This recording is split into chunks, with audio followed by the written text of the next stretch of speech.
Jadi pada trimester pertama, Bunda itu wajib hukumnya untuk memeriksakan ada beberapa macam, Bang. Tadi dok, kembali ke yang tadi ya, ada tentang obat ya. Kan ada obat-obat khusus nggak yang dipantang banget gitu dan bisa merusak janin kalau dikonsumsi? Ada. Apa Dan itu, Dok? banyak. Yang khususnya yang dijual di bebas ya. Itu kan sering banget itu. Apakah persalinan itu akan merusak vagina? Wah, ini pertanyaan titipan ini. Bisa takut rusak juga rupanya para bunda ini vaginanya. Iya,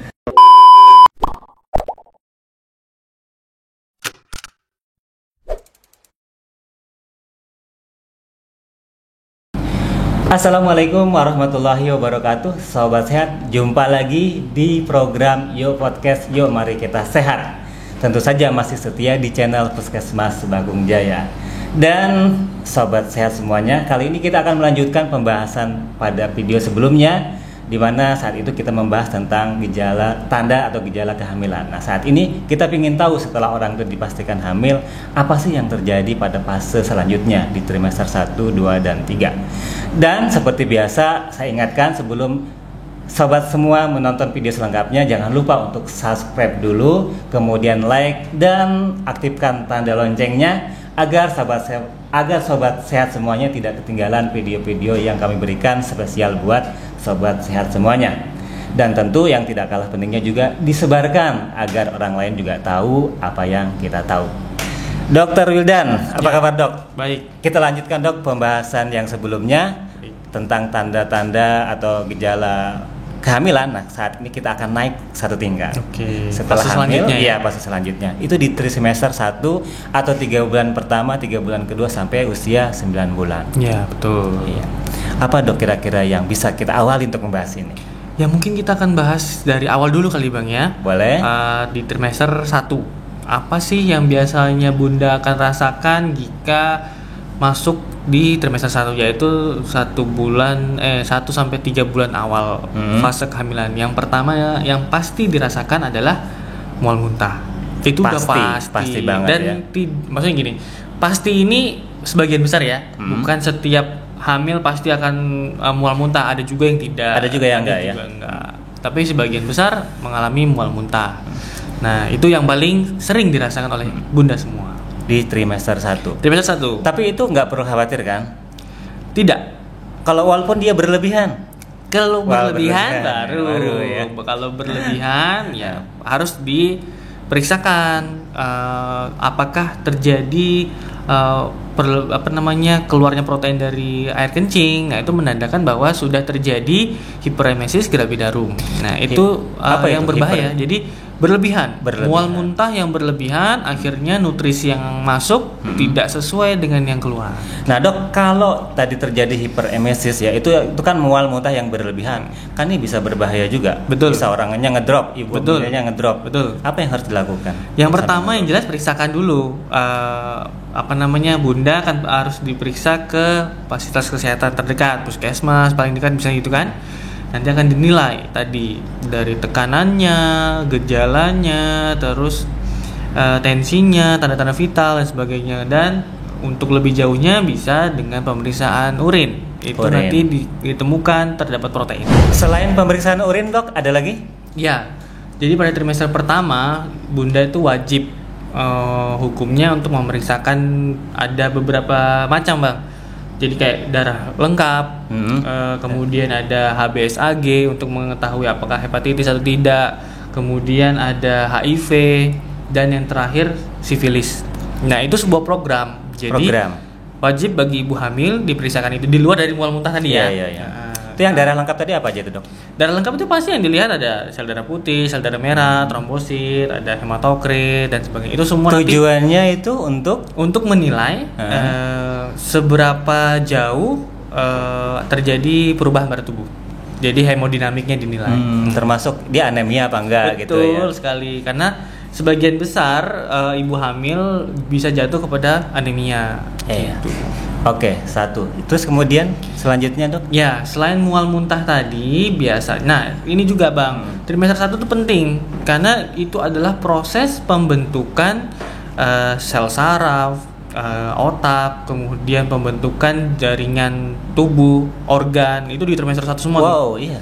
Iya, jadi kalau misalnya si bunda tidak bisa mencukupi nutrisi dalam tubuh, itu bisa terjadi hal-hal yang kurang dalam pembentukan organ atau tubuh dari janin tersebut. Berarti selain dia makannya yang memang harus berkualitas, Betul. Ada obat-obat yang dikasih mungkin dari petugas kesehatan. Iya, yang jelas suplemen ya. Iya, vitamin. Jadi yang pertama ada tablet tambah darah, kemudian asam folat untuk pembentukan organ tadi, kemudian kalsium, dan bisa juga vitamin yang lain, vitamin C boleh, vitamin B. Pokoknya boleh. multivitamin lah ya. Yes, betul. Kalau mau kalau di puskesmas kan kita ada beberapa obat, jadi banyak. Tapi kalau misalnya bunda mau beli sendiri di luar ya boleh. Ada juga yang satu tablet sudah mencakup semua, ada juga. Di luar boleh beli ya. Beli boleh. Yang penting belinya di tempat yang ya terpercaya jelas ya, di apotek ya gitu kan. Jangan beli di pinggir jalan. Ya iya. Oke. Betul. Kemudian ada satu lagi yang saya penasaran. Kalau misalkan kan dia kan mual, muntah yang berlebihan, kalau tadi hiperemesis, itu ada nggak obat khusus? Ya. Boleh misalnya gini, boleh nggak tiba-tiba karena di luar nih beli obat mual gitu kan sendiri, itu berbahaya nggak? Iya. Jadi perlu digarisbawahi bahwa ibu hamil itu harus mengurangi atau membatasi konsumsi obat-obatan misalnya gitu ya, baik itu yang umum, yang hijau, yang biru, kan kita sudah pernah bahas itu ya. Jadi pasti ada efek. Nah, dianjurkan lebih baik tidak minum obat. Nah, tapi kan pasti akan mempengaruhi ya dengan kondisi tubuh dan sebagainya. Itu tergantung pertimbangan dokter. Pokoknya periksa aja lah ya, ke dokter. Itu sudah paling baik. Amannya gitu. Aman. Jadi nggak usah main-main dengan apa yang ada. Gitu. Oke dok, itu trimester 1 ya, yes. Gambaran. Sekarang trimester kedua. Ya, trimester kedua gambaran umumnya si bunda ini sudah merasa lebih baik daripada trimester 1. Karena pembentukan organ sudah terbentuk, janin sudah tampak, kemudian tinggal proses perkembangan saja. Berarti keluhan kayak mual, muntah itu udah relatif berkurang ya? Sudah sebagian besar sudah hilang. Tinggal dia makan sudah, wah enak, sudah seperti biasa dan sebagainya. Dan nafsu makan juga meningkat. Itu pada trimester 2. Jadi bunda sekalian jangan diet pada saat trimester 2. Itu sudah wajib hukumnya untuk memakan apa yang semua ada disediakan suaminya ya. Oke. Nah gini dok, kebanyakan kita ini kan para bunda itu, para moms kalau memeriksakan dia kan pengen di USG biasanya. Betul, betul. Itu apa yang harus bunda ketahui ya saat memeriksakan USG ke dokter kandungan misalkan. Itu kan selama ini bunda itu fokusnya gitu, apa ya jenis kelaminnya gitu. Iya, padahal mungkin ada yang lebih penting dari itu gitu loh. Betul. Jadi kembali ke trimester pertama berarti ya. Trimester pertama USG itu dianjurkan 1 kali pertemuan trimester pertama sudah boleh USG ya? Sudah boleh. Boleh ya? Sudah boleh. Jadi di trimester pertama itu kita dapat melihat kantung janin pada awal-awal ini ya, awal kehamilan kantung janin, terus pembentukan organ detak jantung janin sudah bisa terdeteksi ya? Pada trimester pertama. Dan pada akhir-akhir itu misalnya baru sempat gitu ya, periksa di akhir trimester 1 itu terlihat tuh sudah pembentukan organ, otak, tangan, kaki itu sudah bisa terlihat. Nah, terus di trimester 2 atau yang harus ditanyakan sebenarnya apakah ada kelainan? Iya, itu juga penting. Bisa kelainan apa aja itu? Biasanya yang bisa terdeteksi adalah sindrom Down. Sindrom Down. Iya, sindrom Down itu. Sindrom Down itu yang kayak ini ya, kelainan. Iya, kelainan mental. Kemudian dia wajahnya sama Mongolian face. Nah, itu kelihatan dari hasil USG-nya ya, kelihatan. Iya, betul. Dari hasil USG itu kelihatan karena itu dia diturunkan genetik. Nah, jadi ibu bapaknya normal, mungkin dia bisa membawa gen tersebut. Jadi bisa dilihat. Kemudian yang ditanyakan lagi, kira-kira organnya bagaimana ya dok ya, maksudnya pembentukan organ apakah sempurna atau tidak gitu. Jadi kalaupun ada kecacatan itu memang harus ditanyakan. Betul, karena itu bisa mendeteksi, maksudnya mempersiapkan bunda untuk apa langkah selanjutnya gitu. Jadi semester 2 itu lebih stabil. Lebih ya? Kalau di trimester ketiga. Oke. 6 sampai 9 bulan berarti ya. Trimester ketiga karena proses perubahan fisik sudah mulai tampak gitu ya. Dari usia kehamilan 6 bulan sampai 9 bulan itu sudah mulai tampak membesar, sehingga pasti ada perubahan pada postur tubuh, pada sering nyeri pinggang, terus minta dipijiti suaminya juga harus perhatian karena dia membawa bebannya berat itu. Iya. sangat berat. Ibarat kemana-mana itu. Iya, itu membawa kantung berisi air dan janin kan seperti itu gambarannya. Kemudian pasti sering kencing karena terdesak kantong kencingnya. BAB juga sulit gitu, apalagi kalau misalnya dia punya WC jongkok itu susah sekali pasti. Susah banget. Iya, mau gimana, ya kan? Nah, tapi dia sudah tidak ada keluhan mual muntah. Paling yang dirasakan lebih ke nyeri karena beban yang dibawa. Kalau keluar cairan dari vagina selama kehamilan sampai dari trimester 1 sampai 3 mungkin nggak itu? Mungkin aja. Mungkin, dan itu normal. Normal ya. Dikatakan normal atau dikatakan tidak normal jika sudah berbau. Baunya. Ya, berbau. Warna mungkin? Bisa warna hijau atau seperti keju pecah gitu-gitulah. Kemudian ada rasa gatal, nah itu sudah mulai diperhatikan lah ya, diperiksakan segera betul. Kalau ada hal seperti itu. Ya. Dok, kan kalau misalkan pada kehamilan itu ya, ini yang sering terdengar di masyarakat ya. Saya pernah dengar tentang kehamilan anggur. Itu kehamilan apa sih sebenarnya? Oh iya, hamil anggur ya? Anggur. Bukan anggur buah-buahan. Bukan berarti dia ngandung pohon anggur ya. Jadi hamil anggur itu sebuah istilah penyakit. Nama diagnosisnya mola hidatidosa. Nah, itu yang berkembang bukan janin tapi sel trophoblast. Nah, sel trophoblast ya, itu sel plasenta ya, di dalam plasenta yang berkembang tapi bukan janin. Nah, dia berbentuk pada saat USG itu menyerupai gerombolan anggur, makanya dinamakan hamil anggur. Nah, tanda-tandanya dia usia kehamilan itu tidak sama dengan tidak sama dengan lingkar lingkar perutnya. Jadi lebih cepat membesar perutnya, tapi usia kehamilannya masih muda, misalnya dia 2 bulan tapi sudah kayak seperti 4 atau 5 bulan. Gitu. Nah, itu harus jadi kalau para bunda itu sudah ngelihat kehamilannya itu membesarnya kok nggak wajar, iya betul, lebih cepat gitu ya. Sudah mulai diperiksakan lah. Iya, di USG, karena harus ada tindak lanjut itu. Itu kalau kalau dibiarkan bisa menjadi keganasan. Tadi dok, kembali ke yang tadi ya, ada tentang obat ya. Kan ada obat-obat khusus nggak yang dipantang banget gitu dan bisa merusak janin kalau dikonsumsi? Ada. Apa dan itu, banyak. Yang khususnya yang dijual di bebas ya. Itu kan sering banget itu ibu-ibu tuh beli obat sembarangan kan di warung. Nah, yang ini harus diketahui nih para bunda nih, yang membahayakan buat. Gini deh, jadi biar kan banyak tuh obat yang mempengaruhi janin, yang aman aja lah ya Bang ya. Yang aman dikonsumsi untuk ibu hamil, untuk bunda sekalian. Yang pertama itu paracetamol. Iya, paracetamol sudah aman. Jadi kalau misalnya nyeri dan sebagainya itu paracetamol aja. Kalau misalnya obat-obat yang lain butuh pertimbangan. Ada, saya tuh pernah katanya giginya itu kuning gara-gara minum itu, bisa itu? Bisa. Itu obat antibiotik. Antibiotik ya, rata-rata gitu. Antibiotik tetrasiklin. Pokoknya hati-hati ya kalau ya, gitu ya. Jadi tidak usah sembarangan minum obat gitu. Dok, saya akan membacakan beberapa pertanyaan ini yang sering diajukan oleh masyarakat. Kebetulan saya udah ngelis ini. Betul. Tadi cairan vagina itu normal ya kalau dia keluar ya. Normal sekali. Sepanjang tidak ada kelainan di bau dan warna gitu. Betul. Kalau berat badan ideal berapa dok selama hamil? Ada nggak ukurannya?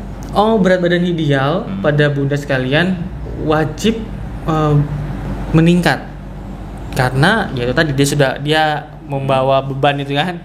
Jadi kisaran normalnya bunda sekalian harus naik 7 sampai 14 kilo. 7 sampai 14 selama kilo. Proses kehamilan gitu. Itu segitu. sudah baik. Tapi nanti dilihat lagi dengan lingkar lengan atas. Kalau di bawah 23 berarti ukuran panggulnya sempit. Kalau berat janinnya terlalu besar nanti nggak bisa lewat. Amannya pokoknya periksa aja deh ya. Iya, itu sudah jelas. Kemudian dok, apakah persalinan itu akan merusak vagina? Wah, ini pertanyaan titipan ini. Bisa takut rusak juga rupanya para bunda ini vaginanya. apakah dapat merusak vagina? Tergantung. Tergantung. Ya? Tergantung. Kalau misalnya tergantung, jadi gini Pak. Ada faktor-faktor. Yang pertama dari faktor janin. Kalau faktor janinnya besar, ya itu pasti jalan lahirnya sempit, ya Bisa pasti akan robek, ya kan. Iya, Yang kedua elastisitas dari vagina itu sendiri. Bagaimana sih cara melatih elastisitas? Ya itu tadi senam Kegel. Senam Kegel. Nah, ya? mungkin nanti bisa dicari tuh bagaimana senam Kegel. Itu melatih elastisitas dari otot untuk persiapan persalinan. Vagina ya. Ya betul. Oke. Kemudian dari proses persalinan itu sendiri. Nah, apa kalau misalnya dia mengedan terlalu keras, tidak mengikuti instruksi bidan pas saat melahirkan, itu bisa saja robek kemana-mana. Bimbingannya ya. Dok, ada para bunda itu dia pinginnya itu lahir normal ya. Betul. Dia nggak ingin seksio operasi. Betul. Bisa dihindari itu dok? Diupayakan lah minimal. Bisa ya. Bisa. Apa tapi aja? Gini, jadi kelahiran sesar itu pasti atas indikasi. Jadi tidak, dokter kandungan juga nggak akan, ini sesar padahal dia bisa normal, enggak. Pasti ada indikasinya. Nah, siapa tahu dok si bundanya pengen supaya tetap utuh gitu. Ya, gitu ya. Bisa juga bayar request gitu kan? Iya, bisa. Tapi biasa kalau di rumah sakit negeri kayaknya enggak deh. Ya. Tapi kalau mau dihindari, yang pertama harus dilihat dari riwayat kehamilannya dari awal. Misalnya apakah janinnya baik, kemudian air ketubannya cukup. Nah ini dok, kalau terjadi ketuban pecah lebih awal sebelum melahirkan, apa yang harus dilakukan oleh para bunda? Nah, segera ke fasilitas terdekat. Biasanya ada ke bidan praktek, itu bisa ke puskesmas. Nah, wajib itu ya? Iya, itu sudah karena ada tanda-tanda itu. Kalau ketuban pecah dini atau pecah duluan sebelum tanda-tanda kelahiran, berarti dia ada infeksi. Ada infeksi dari keputihan tadi. Nggak mungkin tiba-tiba dia pecah. Betul, nggak mungkin. Atau karena trauma bisa. Benturan, benda tumpul kan bisa juga. Benda tumpul. Dok, pertanyaan terakhir. Apa yang membuat kira-kira yang harus diupayakan para bunda ya, para ibu hamil supaya persalinan cepat? Maksudnya pembukaannya cepat dan lancar. Ada nggak upaya-upaya itu? Oke. Yang pertama berdoa pasti. Berdoa. Iya, meminta kelancaran persalinan. Itu udah karena kita budaya timur itu sudah wajib ya. Kemudian kalau misalnya bunda sekalian sudah masuk di kehamilan aterem atau kehamilan yang sudah matang gitu ya, usia 38 sampai 40 minggu. Nah, itu kami medis biasanya menyarankan untuk berhubungan. Wow, beneran nih? Bener, berhubungan suami istri. Justru dianjurkan ya? Iya. Jauh dari berbahaya itu? Jauh. Malah mungkin dianjurkan itu ya? Iya, tapi posisinya jangan tumbang tindih ya. Kayak lo sandwich. Enggak, kok bisa dianjurkan, apa hubungannya dok dengan melancarkan persalinan? Jadi sel sperma itu mengandung yang namanya prostaglandin. Prostaglandin? Iya, prostaglandin itu fungsinya melunakkan serviks. Wah. Nah, sedangkan pada saat proses persalinan itu serviks itu harus lunak supaya dia bisa terjadi pembukaan, kemudian melebar untuk jalan lahir. Nah, kalau kita sudah masuk ke 38 sampai 40 minggu, sudah seringlah buang-buang di dalam. Karena itu mempengaruhi. Ada yang tanyakan kah? Belum ada ya. Kayaknya udah terwakili nih. Iya, terwakili sudah semuanya. Bagian terakhir tadi. Terakhir, yang diingat yang terakhir aja tuh. Iya. Tapi itu tadi ada proses. Jadi pada saat tidak semua digasak sama suaminya gitu kan ya. Ya ada faktor yang penting bunda nyaman. Proses persalinannya siap, itu dulu yang disiapkan, baru eksekusi. Karena biasanya kalau sudah dibuang sekali itu langsung efeknya luar biasa, bisa langsung kontraksi. Jadi semakin sering nggak masalah ya? Tiap hari juga nggak apa-apa? Nggak apa-apa. Tapi biasanya pas saat hubungan pertama dan keluar di dalam itu langsung beraksi. Iya, langsung. Jadi akhiran. pesan pentingnya ini buat para suami ya, dan bundanya juga harus ingatkan. Jadi suaminya sering-seringlah berkunjung. Gitu. Jadi jangan ditinggalkan ya. Oke, dok. Nah, ini sebetulnya masih banyak sih yang kita bicarakan, tapi paling nggak poin-poin penting udah kita dapatkan ya. Dan ke depan mungkin harus dipersiapkan juga kita tuh memberikan edukasi tentang proses persalinannya. Betul. Tapi itu kita next ya. Jadi persiapan persalinan apa aja yang harus disiapkan, begitu ya Bang ya. Sama mungkin kalau dari bunda sekalian ada pertanyaan, mungkin bisa boleh nanti ditulis aja di kolom komentar ya.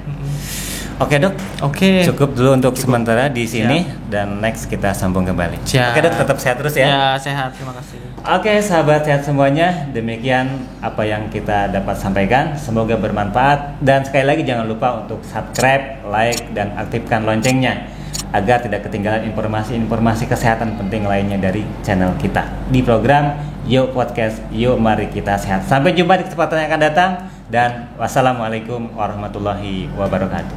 Waalaikumsalam.